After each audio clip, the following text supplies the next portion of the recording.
स्वागत है आप सभी का सीएनबीसी आवाज की इस खास पेशकश, इस खास पहला कदम में, जहां पर हम आपको निवेश से जुड़ी हुई तमाम बारीकियों से रूबरू कराते हैं, जिनके जरिए न सिर्फ आप अपनी आर्थिक जरूरतें बल्कि अपने आर्थिक लक्ष्य, आपके जो फाइनेंशियल ड्रीम्स हैं, उनको भी पूरा कर सकेंगे। आज हम आ गए हैं हैदराबाद और मेरे साथ बहुत ही खास पैनल है जो आपकी फाइनेंशियल प्लानिंग, आपके इंश्योरेंस और इन्वेस्टमेंट में हेल्प करेंगे, मदद करेंगे। मेरे साथ है वाइस इन्वेस्ट एडवाइजर्स के हेमंत उस्तिगी और साथ ही एलजी बिजनेस स्कूल की पूनम रुंगटा। आप दोनों का ही स्वागत है। और हैदराबाद में हम आए हैं पहला कदम लेकर। हमारा आज का यहाँ पर फोकस है निम्न मध्यम वर्ग के लिए फाइनेंशियल प्लानिंग करना, आपको बताना कि आपके लिए सेविंग्स कितनी इंपॉर्टेंट है, इन्वेस्टमेंट कितनी इंपॉर्टेंट है, आपके लिए सही निवेश क्या है, सही इंश्योरेंस क्या है, और कैसे आपकी बेटी की पढ़ाई, आपकी बेटी की शादी, आपका घर खरीदने का ड्रीम, आपका गाड़ी खरीदने का ड्रीम, आपकी रिटायरमेंट की प्लानिंग कैसे सही तरीके से हो, वो आज हम आपको बताएंगे। और आपका कोई भी सवाल है आप हमसे पूछ सकते हैं, एक एक करके हम सभी के सवालों का जवाब देंगे। शुरुआत करते हैं चर्चा की।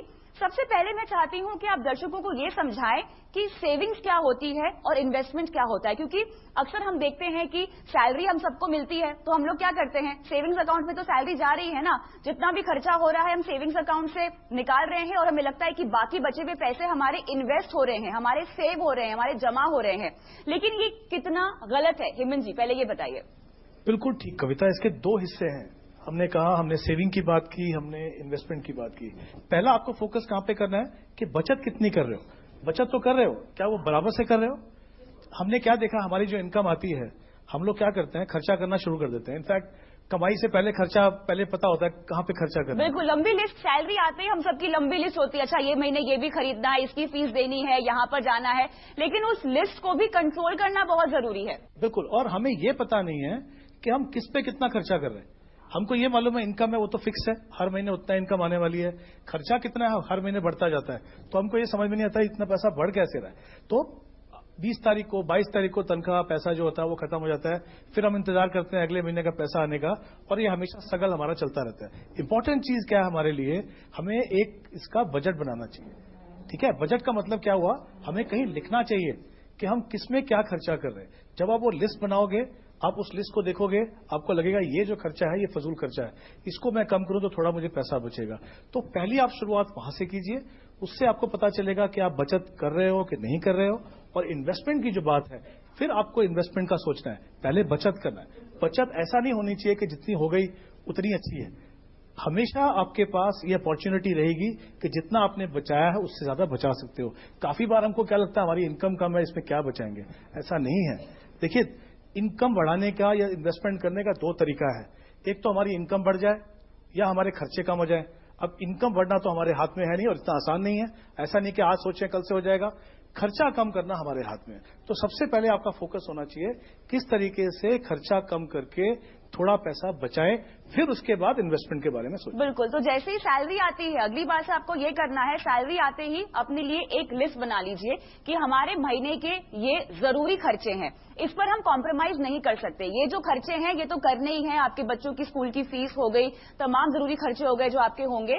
उसके अलावा वो खर्चे जो आप कॉम्प्रोमाइज कर सकते हैं या आपको लगता है कि अगर मैं ये खर्चा नहीं करूं तो मेरे पैसे बच जाएंगे, ये एक महीने में नहीं होगा। इसके लिए आपको लगातार प्रैक्टिस करनी होगी, लगातार पैसे बचाने होंगे, 6 महीना 7 महीना एक डिसिप्लिन लाना होगा आपको अपने अंदर। लेकिन पूनम मुझे ये समझाइए कि छोटी छोटी बचत करके क्या मैं अपनी इन्वेस्टमेंट की शुरुआत कर सकती हूँ? अब मैंने अपना खर्चे का बजट तो बना लिया, हर महीने मैंने देख लिया कि मैं 500 रुपए बचा सकती हूँ, चलो, लेकिन वो 500 रुपए अगर मैं हर महीना बचाऊं तो मैं उसको कहाँ पैसे लगा सकती हूँ, कहाँ निवेश कर सकती हूँ?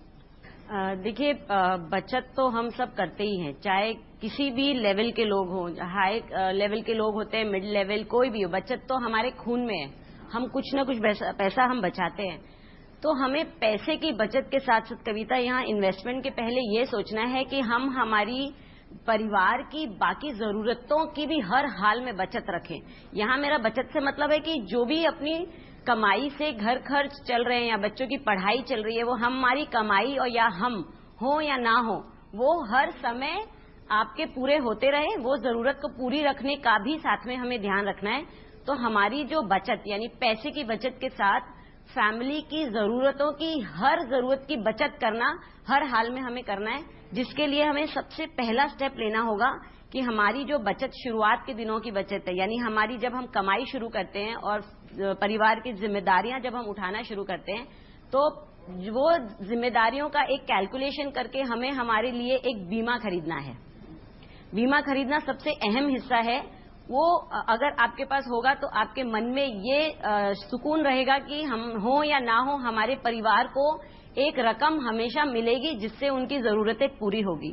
तो सबसे पहला स्टेप मुझे लगता है वो है अपना बीमा कराना, लाइफ का बीमा कराना, और फिर आता है हमारी हेल्थ का बीमा कराना, यानी हेल्थ इंश्योरेंस जिसको कहते हैं कि हम बीमार पड़े तो बहुत सारा खर्चा होता है हॉस्पिटल में एडमिट होकर इलाज कराना, जिसके कारण कई बार हमें लोन वगैरह लेके अपना इलाज कराना पड़ता है और हमारी आगे की सारी प्लानिंग उस लोन का इंटरेस्ट चुकाने में पूरी चली जाती है।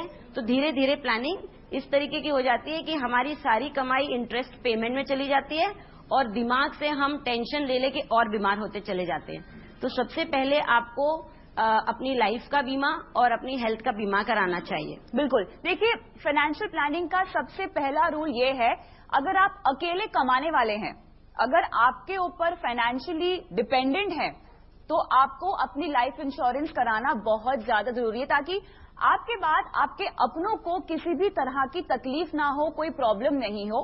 आपने जो सपने अपने अपनों के लिए, अपने परिवार के लिए सोचे हैं, वो सभी पूरे हो आपके ना रहते हुए भी। देखिए, इंश्योरेंस में भी निवेश करना और इंश्योरेंस को अपनी प्रोटेक्शन के लिए, अपनी जिंदगी के लिए खरीदना अलग अलग चीजें होती हैं, जिसके बारे में हेमंत जी आप विस्तार से बताइए, समझाइए दर्शकों को कि इंश्योरेंस में निवेश करने का मतलब क्या है और इंश्योरेंस को सही मायने में अपनी प्रोटेक्शन के लिए खरीदने का क्या मतलब है।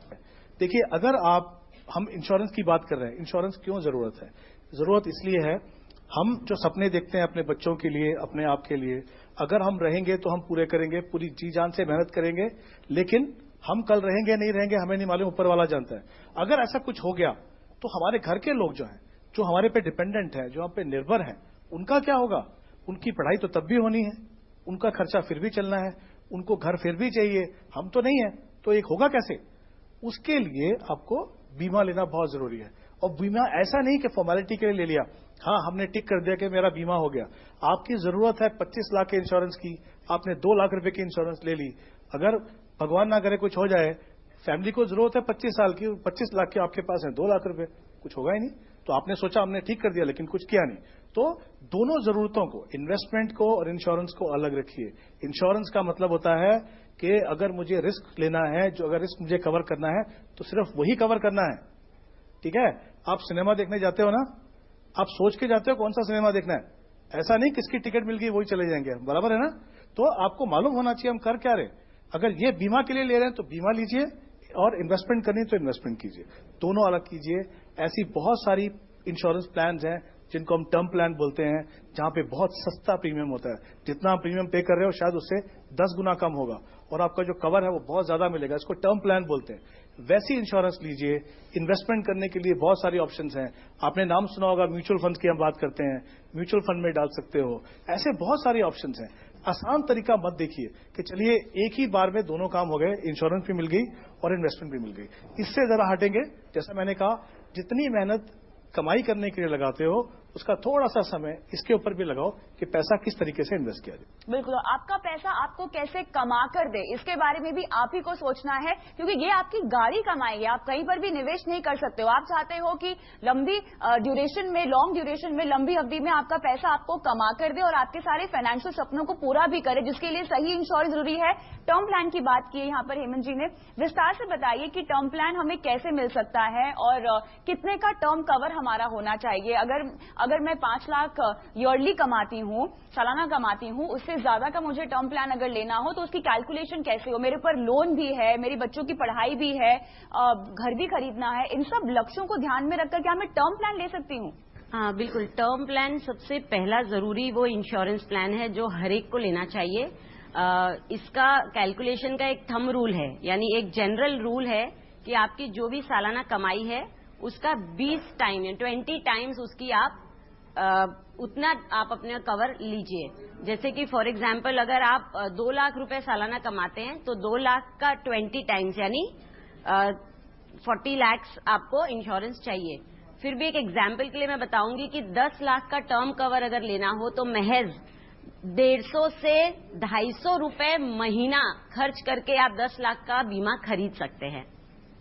और इतना तो हम सब कर ही सकते हैं अपनी फैमिली के लिए।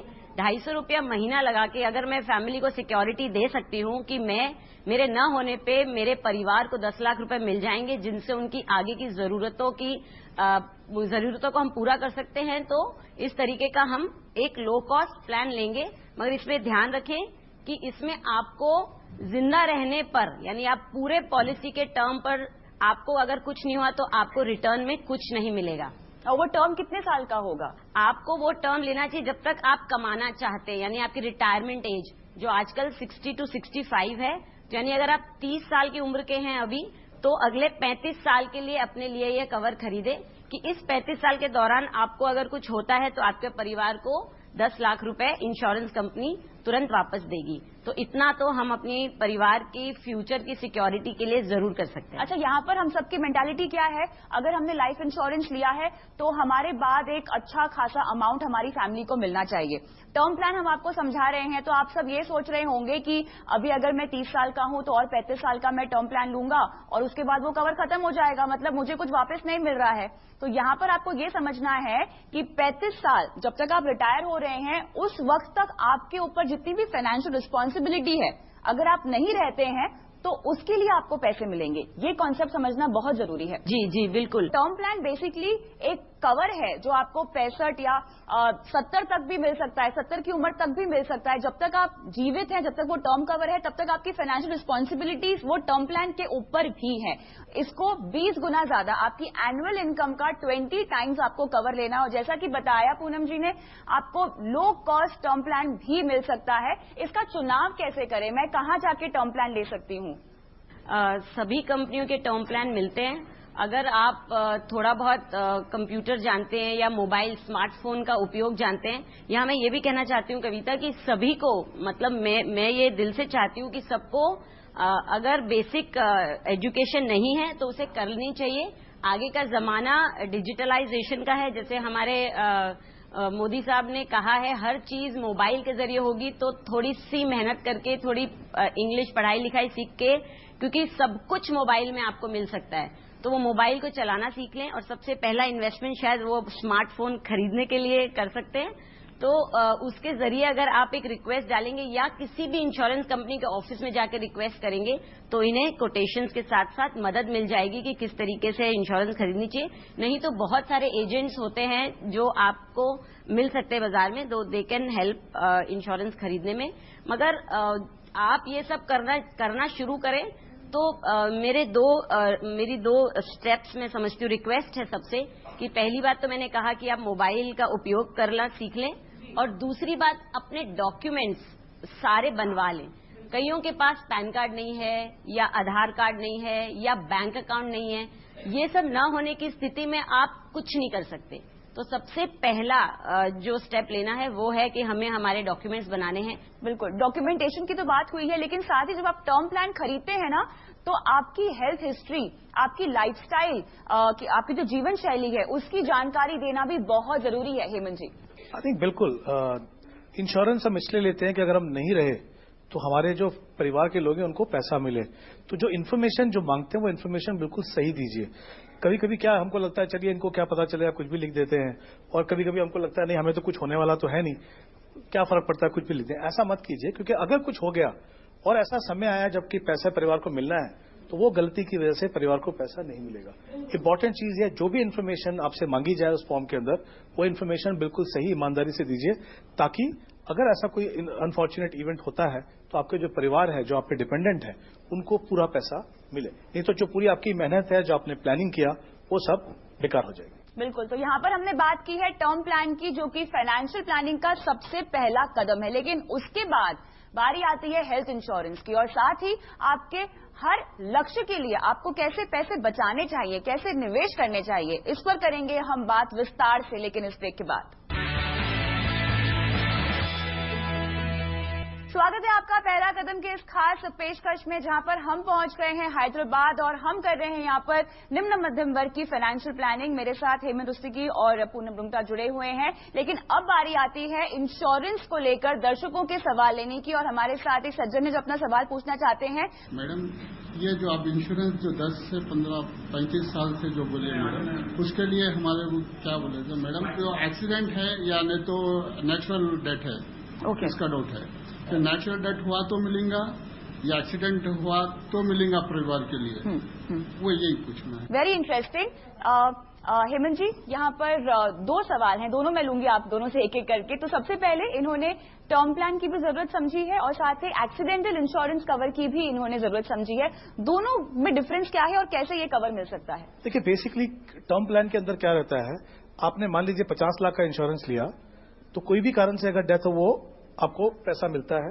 कुछ कुछ प्लान्स में ऐसा होता है कि एक नेचुरल डेथ के लिए और एक्सीडेंट के लिए अलग से मिलता है। तो आपको अगर एक्सीडेंट होती है तो फिर आपको उसमें 50 और 50 1 करोड़ मिल जाता है। तो वो दोनों ऑप्शन आपके पास अवेलेबल हैं, जिस तरह से भी आप करना चाहें वो कर सकते हैं। साथ ही यहाँ पूनम जी, सरकार की जो योजना है उसके बारे में भी आप बताना चाहेंगी? प्रधानमंत्री नरेंद्र मोदी जी ने सभी लोगों की इंश्योरेंस हो, इसको बढ़ावा देने के लिए बहुत ही सुंदर और बहुत ही सस्ती स्कीम्स लागू की गई हैं। मुझे नहीं पता आप लोगों को उसके बारे में कितनी जानकारी है, मगर आपको ये जान के खुशी होगी कि महज 12 रुपए साल के पे करके आप 2 लाख रुपए की इंश्योरेंस पा सकते हैं, हेल्थ इंश्योरेंस, और 330 रुपए की राशि जमा करके आप 2 लाख रुपए की टर्म कवर पा सकते हैं। तो इस तरह के बेनिफिट्स आपको उठाने चाहिए। और इंश्योरेंस अगर आप बीमा कंपनी से लेते हैं और टर्म कवर के गैम्बिट में लेते हैं तो एक्सीडेंट और नेचुरल डेथ सभी उसमें कवर होते हैं। प्रधानमंत्री जीवन ज्योति योजना जो है, ये आपका इंश्योरेंस है जो सरकार दे रही है। प्रधानमंत्री सुरक्षा बीमा योजना है जो एक्सीडेंटल कवर के तौर पे आप ले सकते हैं।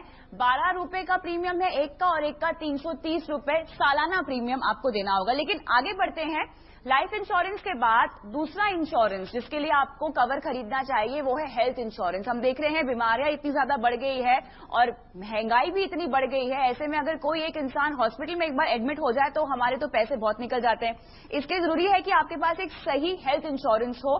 कैसे चुनाव करें सही हेल्थ इंश्योरेंस का? सबसे पहले कविता, हेल्थ इंश्योरेंस समझना चाहिए कि जरूरी क्यों है।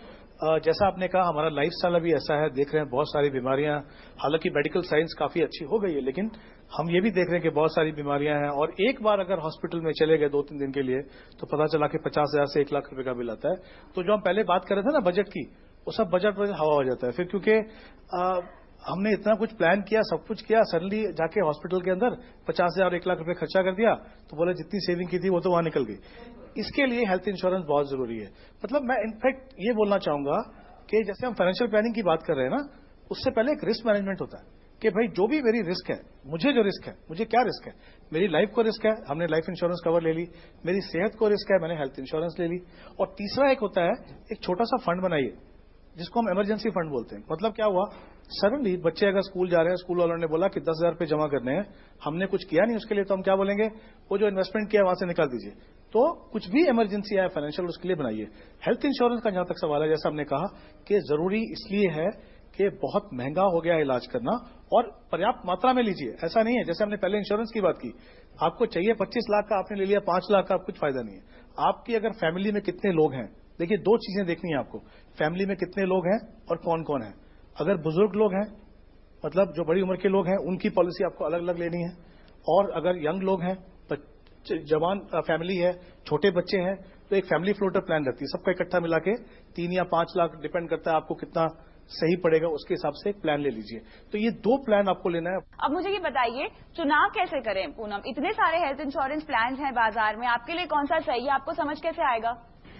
सभी इंश्योरेंस कंपनीज एक ही रेगुलेटर से रेगुलेट होती हैं, तो सभी प्लान अच्छे ही हैं, मगर जो एजेंट से आप जानकारी है, जिसको आप जानते हैं और जिसको हर समय आप बुला सकते हैं किसी जरूरत के लिए, और जो जहां कंफर्टेबली आप क्लेम के लिए जा सकते हैं, जो आपके आसपास हो, उसे चुनाव करना शुरुआत के लिए बेहतर होता है। ओके, तो आगे बढ़ते हैं, इन्वेस्टमेंट की बात करते हैं। इंश्योरेंस पे तो हमने चर्चा कर ली, लेकिन अब आपके लक्ष्यों पर आते हैं, आपके लाइफ के जो गोल्स हैं।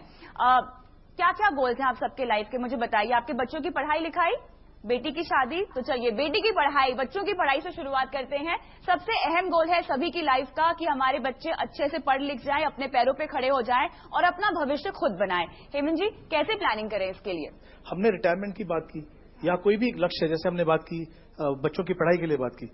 अभी अगर मान लीजिए कोई 30 साल की उम्र में है और उनको 60 साल में रिटायर होना है, 30 साल बाकी है अभी, लेकिन वहां तक पहुंचते पहुंचते बहुत कुछ होना है। बीच में घर खरीदना है, बच्चों की पढ़ाई करनी है, बच्चों की शादी करनी है, ठीक है, बीच बीच में कभी परिवार को लेकर बाहर भी जाना है।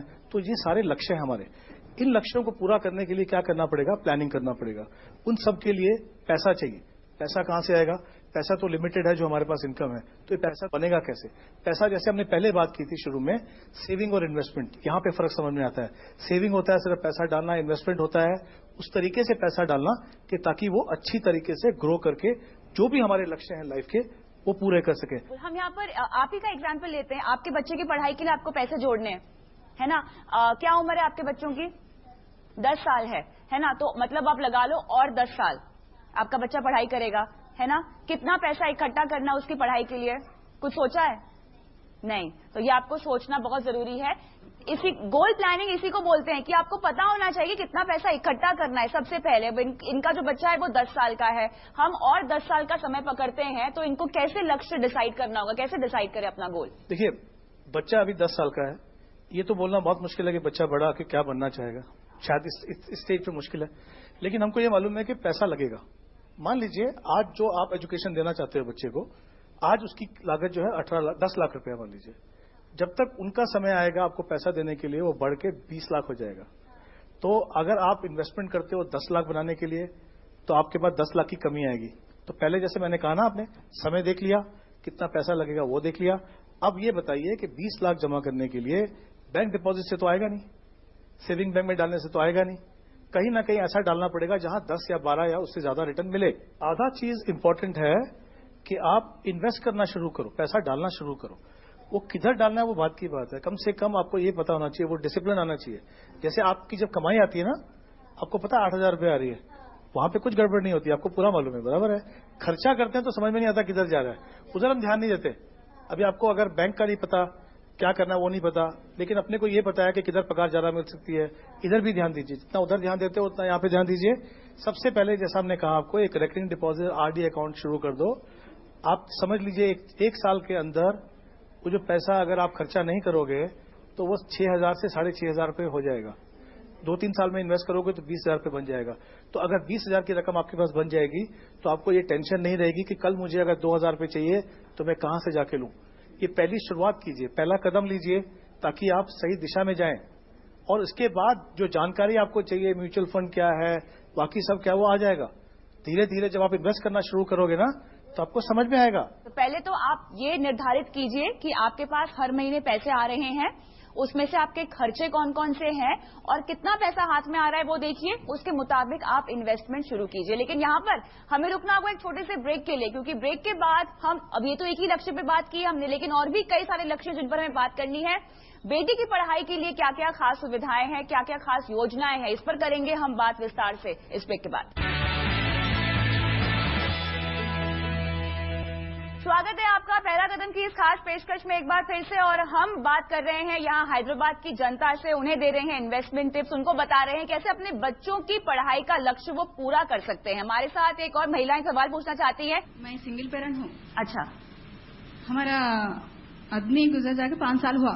अच्छा, इंश्योरेंस करवाए थे, ओके, तो आधा आया आधा रुक गया। अच्छा, तो केस पूरा होने के बाद आधा आते बोले। अच्छा, वो अभी तक केस पूरा नहीं हुआ, आधा पैसा भी नहीं आए थे। हाँ, तो इसके लिए क्या करना है? आधा पैसा जो नहीं दिया है वो क्या बोलकर नहीं दिया? पूरा केस पूरा होने के बाद देते बोले।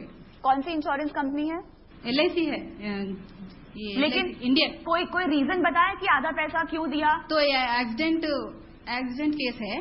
हाँ, तो वो पूरा खत्म होने के बाद, वो केस क्लोज होने के बाद पैसे देते बोले। अच्छा, जो आपका इंश्योरेंस था जो लिया था वो किस तरह का इंश्योरेंस था? उतना नहीं मालूम मेरे को। चलिए, यहाँ पे कुछ डिटेल्स की तो कमी है हमारे पास पूनम जी, लेकिन जैसा कि बता रही हैं कि एक्सीडेंट कह के उन्होंने आधा पैसा दिया, आधा पैसा नहीं दिया।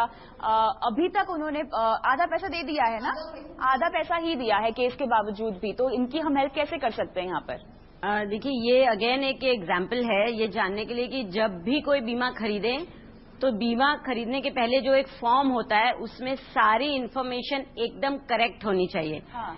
LIC या कोई भी बीमा कंपनी आपका पैसा रखने के उससे पैसा नहीं देती है, वो आपको पैसा देना चाहती है, मगर आपने इन्फॉर्मेशन गलत दी होती है जिसकी वजह से आपका पैसा कई बार रुक जाता है और आपको इस तरीके के झंझट में पड़ना पड़ता है कि केस करना पड़ता है या पैसे के लिए रुकना पड़ता है। तो जरूर कोई ना कोई इसमें फैक्ट्स यानी कंसीलमेंट ऑफ फैक्ट हुआ होगा, किसी तरीके की जानकारी अभी तक बीमा कंपनी को नहीं दी गई होगी, तो आप उनको अप्रोच कर सकती हैं और उनके साथ फॉलो अप कर सकती हैं। वरना ओम्बड्समैन में इसका केस भी आप करके या कंज्यूमर फोरम में जाके इसकी सुनवाई होगी और आपका पैसा जरूर वापस मिलेगा अगर आपके हस्बैंड की तरफ से कोई गलती नहीं होगी फॉर्म भरने में। देखिए माधवी जी, होता ये है ना, और माधवी जी के जरिए तमाम दर्शकों को मैं बताना चाहती हूँ, उन्होंने अभी तक इंश्योरेंस नहीं लिया है।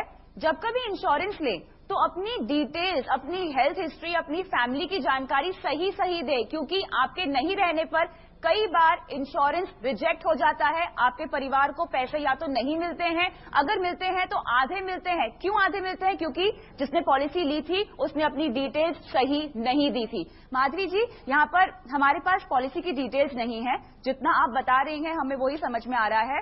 तो आपको ये देखना है कि आपके पति ने जब पॉलिसी ली थी तो उन्होंने कौन सी पॉलिसी ली थी, क्या क्या कवर था, ठीक है, और किस बेसिस पर पॉलिसी की जो आधा अमाउंट है उसे रिजेक्ट किया गया है। आप सवाल पूछना चाहती हैं? मेरा नाम रेहाना है। रेहाना जी, रेहाना है मेरा नाम। पूछिए। अभी इंश्योरेंस की बात चल रही है, हेल्थ इंश्योरेंस की बात चल रही है, म्यूचुअल फंड के बारे में, बैंक में जमा करने की डिपॉजिट की बात चल रही है। जहाँ तक मैं देख रही हूँ, मैं भी as a social work field में काम करती हूँ जी। आजकल इतने महंगाई हो गई है, कमाने वाले 1% है घर में। ज्यादातर देखा गया तो मुस्लिम कम्युनिटी में देखिए आप लोग, एक ही आदमी कमाने वाले रहेंगे, बाकी के सब खाने वाले। बिल्कुल। एजुकेशन के लिए नहीं निकाल सक रहे वो लोग, बच्चे को अच्छी सी तालीम नहीं दे सक रहे वो लोग, रोजगार नहीं मिल रहा, मुस्लिम लोगों को, माइनॉरिटीज को रोजगार मिला, गवर्नमेंट जॉब मिलना हो तो बहुत ही मुश्किल हो रहा। दूसरी कम्युनिटी में भी है प्रॉब्लम, नहीं है बोलकर नहीं है, लेकिन इनकम बहुत कम हो गई आजकल और एक्सपेंसेस बहुत ज्यादा, खर्चा बहुत ज्यादा है। तो बेसिकली आपका सवाल रेहाना जी यही आप पूछना चाह रही हैं कि पैसे बचाएं कैसे? महंगाई इतनी बढ़ रही है। बचाएंगे कैसा? महंगाई है बिल्कुल, और आमदनी भी नहीं बढ़ रही है। गवर्नमेंट जॉब्स नहीं है, हाँ, प्राइवेट जॉब्स कर रहे, एक दिन 2 दिन नहीं गए वहाँ पे तनख्वाह कट। बिल्कुल। तो यहाँ पर आज हमारा बिल्कुल मैं आपका सवाल समझ गई हूँ। हमारा मूल मुद्दा आज ये है कि आपको कैसे पैसे बचाना सिखाएं और कैसे आप उसके जरिए निवेश कर सके। हेमंत जी, महंगाई तो बढ़ने वाली चीज है और महंगाई की रेट से आपकी सैलरी कभी नहीं बढ़ेगी अगर हम देखें तो, है ना, और यहीं पर काम आती है फाइनेंशियल प्लानिंग। देखिए रेहाना जी, ये बात बिल्कुल सही है आपकी, महंगाई बढ़ रही है, हमने पहले भी बात की। महंगाई बढ़ रही है, इसी कारण से आपको जो पैसा इन्वेस्ट करना है इस तरीके से करना है कि आपका जो पैसा बढ़ रहा है, वो जो दर है, वो रेट है, वो महंगाई दर से ज्यादा होनी चाहिए। ये आपकी बात बिल्कुल सही है। ज्यादातर काफी लोग हैं जिनको ये तकलीफ होती है कि हमको पैसा जमा करने के लिए होता नहीं है, लेकिन सच्चाई भी है कि पैसा आपको बचाना ही पड़ेगा, उसका कोई और सोल्यूशन है नहीं हमारे पास। मैंने पहले भी कहा कि कमाई बढ़ाना इतना आसान नहीं है, खर्चा कम करना शायद थोड़ा आसान है। मैं कहीं ना कहीं देख सकता हूं कि मुझे कौन सा खर्चा है मैं शायद कम कर दूं। आपकी बात बिल्कुल सही है, काफी बार वो भी मुश्किल होता है क्योंकि हमको लगता है सारे खर्चे बहुत जरूरी हैं, लेकिन अगर हम ये सोच के चलें तो फिर कुछ भी पैसा बचेगा नहीं हमारे पास। कहीं ना कहीं हमें थोड़ा सा कंप्रोमाइज करना ही पड़ेगा। कमाई बढ़ते बढ़ते तो समय लगेगा, पैसा मुझे बचाना है, पैसा मुझे चाहिए बच्चों के लिए, पैसा मुझे चाहिए अपने लिए, वो उसमें भी कोई दो राय नहीं है। पैसा कम है वो भी, उसमें भी कोई दो राय नहीं है। उसमें से रास्ता क्या निकलेगा? उसमें रास्ता यही निकलेगा कहीं ना कहीं थोड़ा डिसिप्लिन तरीके से, जैसे हमने पहले बात की, कहीं ना कहीं हम बजट बनाएंगे। अच्छी बात यह है थोड़ा पैसा बचाइए, आगे जाके समय बदलेगा, हो सकता है ज्यादा पैसा भी मिलेगा। शुरुआत कीजिए। 100 रुपए की भी SIP कर सकती हैं आप, 100 रुपए तो बचा सकती होंगी, उसके जरिए भी आप SIP कर सकती हैं। पूनम जी, आप कुछ कहना चाहती थी? मैं यही कहना चाहती हूँ इस बारे में कि एक डिसिप्लिन अगर बनाए। पहली बात तो हमारी एक आदत है, जब कहावत है ना, जब प्यास लगती है या आग लगती तब आप कुआं खोदने जाते हैं, जब जरूरत है तब आप पानी ढूंढने जा रहे हो कि आग को कैसे बुझाएं। जरूरत तो हमें जिस दिन से कमाई शुरू करे उस दिन से डिसिप्लिन लानी है कि यूं नहीं कि बच्चा पैदा हो गया, स्कूल जाने लग गया, तब उसकी फीस की चिंता करें। ये कॉमन लाइफ गोल्स है कि बच्चे बड़े होंगे, पढ़ाई करेंगे, शादी करेंगे, उनके बच्चे स्कूल जाएंगे और हमारी रिटायर होंगे तो आमदनी भी रुक जाएगी। ये भी एक बहुत बड़ा लक्ष्य है जिसके बारे में आपको अभी ही सोचना है। आप 40 के बाद, 45 के बाद इस बारे में नहीं सोच सकते कि 60 के बाद तो मैं रिटायर हो जाऊंगा तो मेरा महीने का खर्चा कहाँ से निकलेगा। चलिए आगे बढ़ते हैं। मेरे पास मल्टीपल टर्म प्लान है एक्चुअली। Multiple term plan. तो मुझे अभी एक टर्म प्लान शुरू किया, जब दूसरे को इन्फॉर्म नहीं किया, ये मुझे आगे प्रॉब्लम होता है या there is not a problem? मुझे ये पूछने का। नहीं, कोई प्रॉब्लम नहीं होगी। जी हेमंत जी। नहीं, देखिए प्रॉब्लम तो नहीं होनी चाहिए जब तक आपने इन्फॉर्मेशन सही दिया। नॉर्मली क्या होता है, जब आप एक पॉलिसी खरीदते हो तो आपको पूछते हैं कि आपके पास कोई इंश्योरेंस है क्या, तो कायदे से आपको इन्फॉर्मेशन अगर वो है तो आपको दे देना चाहिए, वो बेहतर रहता है। वही मैं एक्चुअली डिस्क्लोज नहीं किया था, तो मुझे कंपलसरी देना पड़ेगा या नहीं दिए तो भी चलेगा? नहीं, देना पड़ेगा आपको। इसीलिए हम कह रहे हैं कि आप सही इंश्योरेंस के लिए सही डिटेल्स देनी होगी ताकि आगे चल के आपकी फैमिली को कोई प्रॉब्लम ना हो। जो भी आपने इंश्योरेंस किया है वो हर इंश्योरेंस कंपनी जानना चाहती है कि आपने कितना इंश्योरेंस किया हुआ है, और वो अगर इन्फॉर्मेशन आप नहीं देते हैं तो वो प्रॉब्लम क्रिएट कर सकती है। अब इन्होंने क्योंकि इंश्योरेंस ले लिया है हेमंत जी, तो अब अगर ये डिस्क्लोज करते हैं कोई इन्फॉर्मेशन तो प्रीमियम बढ़ जाएगा या वो कैंसिल हो जाएगा? अभी इन्फॉर्मेशन कर सकते हैं, अभी तो नहीं कर सकते, अभी डिस्क्लोज नहीं कर सकते। और कोई सवाल? मेरा नाम है पश्चंती। आजकल इंश्योरेंस का कंपनीज बहुत सारे आ गए, मगर कोई भी आ जा रहे हैं और ये प्लान ले लो, वो प्लान ले लो बोल रहे, मगर घर में तो बहुत बड़े फैमिली है तो 5 जने रहते और 6 जने रहते। उनके और बोले तो बड़े होने के बाद पेंशन का प्लान लेना है, नहीं तो एजुकेशन का प्लान लेना है बोले तो कौन सा प्लान लेना है? मुझे ये बताइए, आपके पास हेल्थ प्लान है? हेल्थ प्लान है मैम। फैमिली में कौन कौन रहता है? हमारे सास और बहुत बड़े फैमिली है हमारा। तो आपके इन लॉज रहते हैं? आपकी फैमिली है और आपके बच्चे हैं, है ना? अब बच्चों आपके लिए पेंशन प्लान आपको चाहिए, बच्चों की पढ़ाई के लिए चाइल्ड प्लान चाहिए। यही इसलिए हमारे पति को 10,000 सैलरी में मिलता और ऊपर से कुछ और मिलेगा। पर इसमें से पेंशन प्लान लेना है ना या एजुकेशन के लिए लेना है, कैसा डिसाइड करना है? दोनों गोल्स बहुत इंपॉर्टेंट है। एग्जैक्टली। हाँ, कौन सा प्लान लिए तो कौन सा लेकिन क्या प्लान लेना भी सही है या कोई और भी तरीका है इन्वेस्ट करने का इस गोल के लिए? बहुत अच्छा सवाल है, बहुत इंटरेस्टिंग सवाल है। लेकिन यहाँ पर एक ब्रेक में लेना चाहूंगी। इनके सवाल पर हम डिटेल से बात करेंगे, बताएंगे आपको कि इंश्योरेंस पॉलिसीज जो पढ़ाई के लिए प्लान देती हैं, जो पेंशन के लिए प्लान देती हैं, क्या वो आपको खरीदना चाहिए या इसी गोल के लिए, इसी लक्ष्य के लिए कोई और निवेश का विकल्प है जहां पर आप पैसे लगा सकते हैं? विस्तार से इस पर हम बात करेंगे इस ब्रेक के बाद। Welcome back. और पहला कदम में आज हम हैदराबाद में हैं, जहां पर ब्रेक पर जाने से पहले हमने पश्चंती जी का सवाल लिया था। उन्हें ये समझ नहीं आ रहा कि अपने बच्चों की पढ़ाई के लिए एजुकेशन प्लान ले या पेंशन प्लान ले रिटायरमेंट के बाद के लिए। बहुत इंटरेस्टिंग सवाल है और हम सबके जीवन में ये बहुत बड़े और अहम लक्ष्य होते हैं जिसके लिए प्लानिंग हम कहते हैं कि बहुत जरूरी है। बच्चे की प्लानिंग जब बच्चा पैदा होता है ना, उसकी एजुकेशन की प्लानिंग तभी से आपको शुरू कर देनी चाहिए। लेकिन प्रोडक्ट्स जैसे कि बताया इन्होंने भी बहुत सारे हैं बाजार में, कंफ्यूज हो जाते हैं कि कौन सा प्लान ले, कौन सा प्लान सही है और कितने पैसे इकट्ठा करें, ये हम कैलकुलेट नहीं कर पाते हैं। तो सही तरीका क्या होगा इसके लिए? देखिए, यहाँ पे हमने कुछ चीजों को मिक्स किया। हाँ, हमने बात की हमें इंश्योरेंस चाहिए, बिल्कुल। फिर हमने कहा हमारे बच्चों की पढ़ाई के लिए चाइल्ड प्लान ले लें। हाँ, फिर हमें लगा कि रिटायरमेंट के बाद जो पैसा चाहिए उसके लिए हम पेंशन प्लान ले लें। जी, देखिए, ये सारे गोल्स इंपॉर्टेंट है। पहली बात तो हम ये समझ लें कि सारे के सारे गोल्स इंपॉर्टेंट है। हाँ। बच्चों की पढ़ाई का भी, हमारे रिटायरमेंट का भी। लेकिन क्या ये सही तरीका है, ये एक बड़ा सवाल है। थोड़ा सा रिस्क लेना पड़ेगा। कब है? शॉर्ट टर्म में रिस्क है।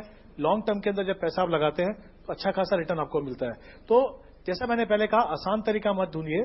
मैं ये नहीं कह रहा हूं कि पेंशन प्लान किसी काम की नहीं है, उनकी अपनी एक डेफिनेटली एक योगदान रहता है। लेकिन हम बात कर रहे हैं कि वो सही ऑप्शन है या उससे बेहतर ऑप्शन है। उससे बेहतर ऑप्शन ये है कि आप इंश्योरेंस को अलग कीजिए, बाकी गोल्स के लिए इन्वेस्टमेंट को अलग कीजिए। एक ऐसा सोल्यूशन मत ढूंढिए कि एक चाइल्ड प्लान या रिटायरमेंट प्लान ले लें, उनमें रिटर्न कम मिलेंगे, जो बाद में उसको एन्युटी बोलते हैं, जो इनकम उसके ऊपर आती है वो बहुत कम आती है। आगे जाके आपको रिटायरमेंट के बाद पैसा ज्यादा लगेगा। तो कहीं ना कहीं हमें थोड़ा ये समझना पड़ेगा। म्यूचुअल फंडिंग प्रोसेस है जिसके जरिए आप पैसे बचा सकती हैं, निवेश कर सकती हैं। 100 रुपए से आप शुरुआत कीजिए उसमें। देखिए, इनफैक्ट कविता मैं कहना चाहूंगा, जो हमारे रेगुलेटर है म्यूचुअल फंड के SEBI, security and exchange board of India, उन्होंने म्यूचुअल फंड को ये स्पेशली कहा है, उनको स्पेशल इंसेंटिव दिया जा रहा है, उसके लिए आप बाहर जाइए। मैं ये नहीं कह रहा हूं कि ये रातों रात हो जाए, समय लगेगा, लेकिन अभी हम देख रहे हैं, जैसे इंटरनेट की हम बात कर रहे हैं, तो अभी गांव में छोटे कस्बों में लोग इंटरनेट यूज कर रहे हैं, ठीक है, घर में बैठ के शॉपिंग भी कर रहे हैं, घर में बैठ के काम भी कर रहे हैं, तो आई थिंक कर रहे सर, मगर इंश्योरेंस के पास आ गया तो नहीं कर रहे, वही प्रॉब्लम है। वो प्रॉब्लम जानकारी का नहीं है, वो प्रॉब्लम हमारे कहाँ इंटरेस्ट है उसके ऊपर है। अगर हम शॉपिंग करने के लिए 10 साइट पे जा सकते हैं ना, तो इंश्योरेंस या म्यूचुअल फंड किधर जाना है वो भी 10 साइट पे जा सकते हैं। बिल्कुल, तो अभी आप म्यूचुअल फंड की शॉपिंग कीजिए, ठीक है। चलिए हम आगे बढ़ते हैं। मोदी जी जो बोले थे ना आप इंश्योरेंस के बारे में, वो इंश्योरेंस हम बन रहे बैंक में, तो उसके बारे में तो कुछ नहीं, बैंक में खाली पैसा करता, मैसेज आता, तो उसके बारे में अपने को कुछ हो गया अपने को, तो घर वालों को कैसा मालूम होता? आपको बैंक को इन्फॉर्म करना पड़ेगा। कोई डॉक्यूमेंट्स यहाँ पर दिए हैं आपको? कोई डॉक्यूमेंट्स नहीं, कुछ बुक में करते हो, बुक में तो मैसेज आ जाता हमको, तो मैसेज घर वालों को कैसा मालूम होता? घर वालों को तो जानकारी देनी पड़ेगी, आपको बताना पड़ेगा उन्हें कि आपने ऐसा इंश्योरेंस लिया हुआ है। बैंक ने कोई डॉक्यूमेंट साइन करवाए थे? कुछ नहीं दिए डॉक्यूमेंट, वो लिख लिए, सिर्फ मैसेज आता है। मैंने यहाँ पे कैसे ये इंश्योरेंस की जानकारी अपने परिवार वालों से शेयर करिए। हमारे देश में बहुत बड़ी प्रॉब्लम है। कई बार हमने देखा है कि जो कमाने वाला शख्स होता है ना घर में, वो अपनी फाइनेंशियल डिटेल्स, अपनी इंश्योरेंस के बारे में परिवार वालों को बताता नहीं है। अब जैसे कि इनके केस में भी हुआ, अब मैडम के केस में भी हुआ कि इंश्योरेंस पॉलिसी पति ने लेके रखी थी लेकिन डिटेल्स नहीं बताई थी। अब उनके जाने के बाद तो हमें कुछ पता ही नहीं कि क्या करना है क्या नहीं करना है। ये बहुत आम प्रॉब्लम है। लेकिन जो ये बात करनी है जीवन ज्योति योजना की और सुरक्षा बीमा की, क्या करें? इनके पास कोई डॉक्यूमेंट तो है नहीं, तो मैसेज आता, मेरे को मैसेज आता है बस। जैसे हेमंत जी ने पहले भी बताया कि हर एक को जाके आज अपने अपने घर पे अपने हस्बैंड या अपनी वाइफ्स को बताना है, जानकारी देनी है कि उन्होंने कहाँ कहाँ इन्वेस्टमेंट किया है, कहाँ कहाँ पैसे लगाए, कौन कौन सी इंश्योरेंस पॉलिसी खरीदी है। ये एक बहुत ही महत्वपूर्ण अंग है फाइनेंशियल प्लानिंग का। जिस तरीके से हम सोना चांदी खरीद के अब घर वालों को पता होता है, वैसे सोना चांदी से भी ज्यादा जरूरी चीजें इन्हें एक पेपर पे लिखिए। जो भी आपके पास मैसेज आता है मोबाइल पे, वो भी एक डॉक्यूमेंटेड प्रूफ है। आपको घबराने की कोई जरूरत नहीं है, क्योंकि जो पासबुक में लिख के आता है वो एक एविडेंस है। तो ये आपको प्रूफ करता है कि आपके पास इंश्योरेंस है। फिर भी आपको कोई डॉक्यूमेंट और चाहिए तो आप बैंक वालों को रिटर्न रिक्वेस्ट दिए। मेरी दरख्वास्त है सभी से कि कोई भी आपको बातचीत करनी है बैंक वालों से या कोई भी बीमा कंपनी वालों से, तो आप लिखित में करिए और एक्नॉलेजमेंट लीजिए। जब आपके पास एक पेपर होगा, उनका साइन किया होगा, तो वो एक एविडेंस के रूप में काम आता है। Thank you. हाँ जी, मेरा नाम शबाना खान है, मैं सोशल वर्कर हूँ जी। हम लोग क्यों पीछे है? आम महिला मतलब जो हम लोग पैसे इन्वेस्ट करते, तो हम लोग आने में जब हम लोग को जो पैसे आना रहता ना, इसमें जो बीच में जो रहते ना, वो लोग पूरा पैसा खा जाते, एजेंट्स खा जाते। इसीलिए हम लोग पूरे पीछे है पैसे बनने के लिए। तो इसके लिए क्या सजेशन दे? एजेंट बदल दो अपना। एजेंट नहीं, अगर हम दूसरा भी करने गए तो भी यही प्रॉब्लम थे हम लोग को। आपको देखो, ये तब होता है आपके पास जब जानकारी नहीं हो, है ना। अब आप मानती हैं यहाँ पे फाइनेंशियल एजुकेशन बहुत जरूरी है। आपको पता होना चाहिए पैसा कहाँ जा रहा है। एजेंट या जो भी बिचौलिए की आप बात कर रही हैं, वो पैसा इसीलिए खा रहा है क्योंकि उन्हें लगता है कि आपको नहीं पता कि आपके पैसे कहाँ जा रहे हैं या वो कहाँ लगा रहे हैं। स्मार्टनेस जरूरत है पूनम जी यहाँ पे स्मार्टनेस के साथ साथ जरूरी है कि सही तरीके से इन्वेस्टमेंट करना। जैसे मैं देख रही हूँ काफी लोगों को ये मन में एक सवाल आ रहा है कि हम ये सब कहाँ से खरीदे, कौन हमें सही राय देगा। कंफ्यूज मत होइए। बैंक के अंदर पैसा जमा किया, बैंक ने आपको प्रूफ दिया। जैसे हमने पहले म्यूचुअल फंड में बात की, आपने पैसा जमा किया, आपको प्रूफ मिलेगा, अकाउंट स्टेटमेंट मिलेगा। पैसा कहाँ पे जाता है? जब किसी आदमी ने आके बोला हमको पैसा दीजिए, हम आपका पैसा जमा करेंगे, इसमें 15% होगा। पहले जैसे किसी ने कहा डबल करके देंगे, डबल करने की बात करते हैं तो फिर कि हमें लालच आता है। तो शॉर्टकट मत देखिए। बिल्कुल, आप डरिए मत। ये एक्सपीरियंस जो हुआ है उसका मतलब ये नहीं कि अभी आप आगे निवेश नहीं करेंगी। बिल्कुल निवेश कीजिए, बैंक के जरिए निवेश कीजिए, तो आपके पास प्रूफ भी रहेगा, आप जाके पैसे मांग भी सकती हैं। ठीक है, आगे बढ़ते हैं। आखिरी सवाल लेना चाहेंगे हम। यहाँ पर कौन पूछ रहा है? गुड इवनिंग मैम, मेरा नाम श्रवंती है। मैं ना पोस्ट ऑफिस के बारे में पूछना चाह रही हूँ आपको।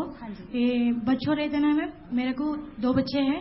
और उनके ऊपर पैसे बनने का है मेरे को। मैं ना पोस्ट ऑफिस में बनने की चाह रही मैम। मंथली 500 पे करने के लिए मालूम हुआ मेरे को। वो ना बच्चे मेजर मेरी मतलब 18 इयर्स या 15 इयर्स जब तक पे करने का है, बाद में 500 से बढ़ के मिलेगा पैसे, इतने साल को इतना बढ़ के मिलेगा बोल रहे हैं। बेटी है आपकी?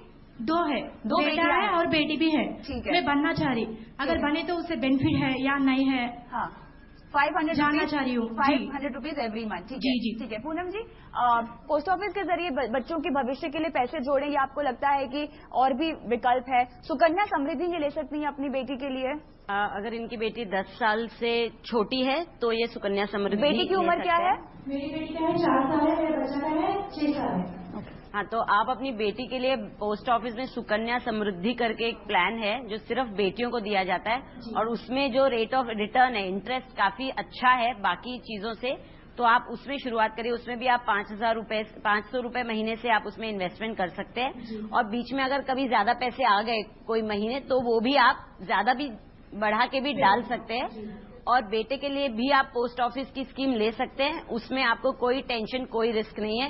मगर आज सभी लोगों से दरख्वास्त है कि सारा पेमेंट चेक से करें, क्योंकि अभी आपसे पोस्ट ऑफिस शायद कैश ले भी लेगा 500 रुपए वगैरह, किसी एजेंट बीच में रहा ही नहीं है। अभी एजेंट का जो पोस्ट है इन पोस्ट ऑफिस वो भी खत्म कर दिया गया है, तो आप डायरेक्टली जमा करें, अपनी पोस्ट ऑफिस पे उसकी एंट्री करवाएं, अपनी जो पासबुक है उस पे एंट्री करवाएं, और उसको मॉनिटर करते हुए जब पैसा मैच्योरिटी आएगी तो आपको चेक से ही पैसा मिलेगा। तो आपका बैंक अकाउंट होना भी बहुत जरूरी है। देखो पर्पज क्या है, बच्चे के लिए चाहिए, पैसे के लिए, पढ़ाई के लिए ना, बीच में अगर निकाल दिया तो खर्चा होएगा। इसी के लिए वो बच्चा बड़ा होने के तक 18 की उम्र के बाद ही पैसा मिलेगा तो अच्छा रहेगा। जिस पढ़ाई के लिए जिसके लिए आपको पैसा चाहिए फिर वहीं पे खर्चा होगा। अब पैसे नहीं बन रहे ना मैडम, इनका हस्बैंड गुजर गए ना, तो अभी पैसे नहीं बन रहे। हाँ। मिल जाएगा ना पैसे बाद? हाँ, वो पैसे वहीं पे रहेंगे और बाद में मिल जाएंगे 18 साल के बाद। ठीक है, तो हम सब उम्मीद करते हैं कि आपके तमाम सवालों के जवाब हमने दे दिए होंगे। आप अभी से निवेश करना शुरू कीजिए, अपनी फाइनेंशियल रिस्पॉन्सिबिलिटीज को समझिए, अपने लाइफ के गोल्स को तय कीजिए, और आज से ही अपने पैसों को बचाइए भी और निवेश भी कीजिए। बहुत बहुत शुक्रिया आप दोनों का इस खास चर्चा में शामिल होने के लिए। तो फिलहाल पहला कदम की इस पेशकश में मुझे भी इजाजत दीजिए, लेकिन बने रहिए CNBC आवाज के साथ ही। नमस्कार।